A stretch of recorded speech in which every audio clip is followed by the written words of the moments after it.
The protest that's being held here in Chicago is by a number of groups. It was called for by Chicago Otra, a solidarity group, but there's a number of groups represented here.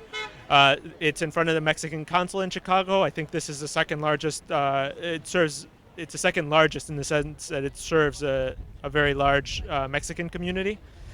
There's been previous protests before, but today is part of a national series of protests across the country, and I think internationally too, in defense of the movement in Oaxaca. What's been happening just the last couple of days is that the federal police in Mexico were sent in to break up the barricades, the occupation of certain sites within the city of Oaxaca by the People's Popular Assembly of Oaxaca.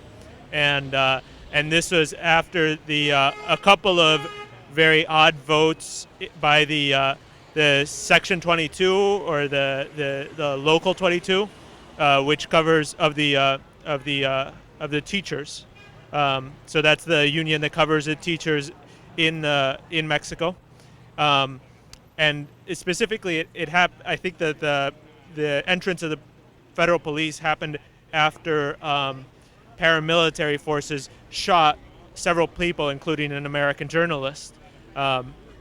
This is just the culmination of what's basically been a deadlock after negotiations stalled between the teachers, the Popular Assembly, and the federal government. Basically, the demand being to remove the Oaxacan governor.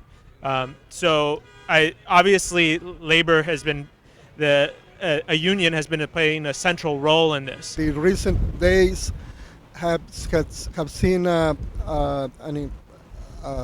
awful amount of violence from the government towards the people of Oaxaca. The conflict started with a simple teacher strike. I say simple because everybody should be used to teacher strikes. Teachers strike all the time around here in Chicago, for example. Almost every year we hear of something. So it was a very simple strike with simple demands, labor conditions, as well as salary, and also it had an element of demands for increasing support of the state for better the education of the Oaxacan children.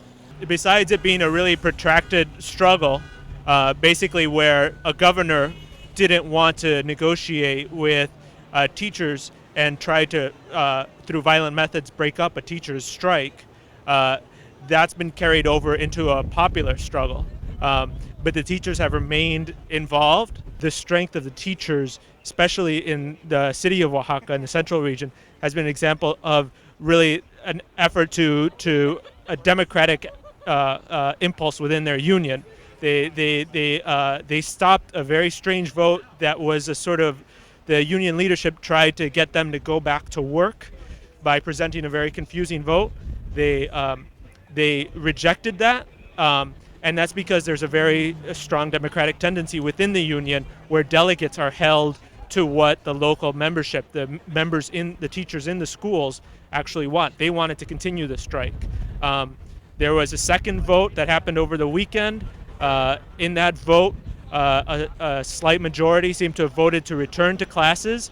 That was mostly not the teachers in Oaxaca. There was in outlying areas. Again, there's a split, obviously, within the union, but that's obviously no excuse to end the struggle. This was much broader than the teachers, and it was definitely not an excuse for the violence that happened over the weekend by paramilitaries and eventually by the federal police. The last days, what we saw is a lot of violence. We have a list of 11 names that had come through the press of 11 people killed so far, and one of them is a reporter, I understand, from Chicago, but working for Indymedia in the city of New York. I think that part of the demonstration today is in his honor and to demand justice. There is enough evidence and video to that points, to the culprit of this murder, cold blood murder of a journalist.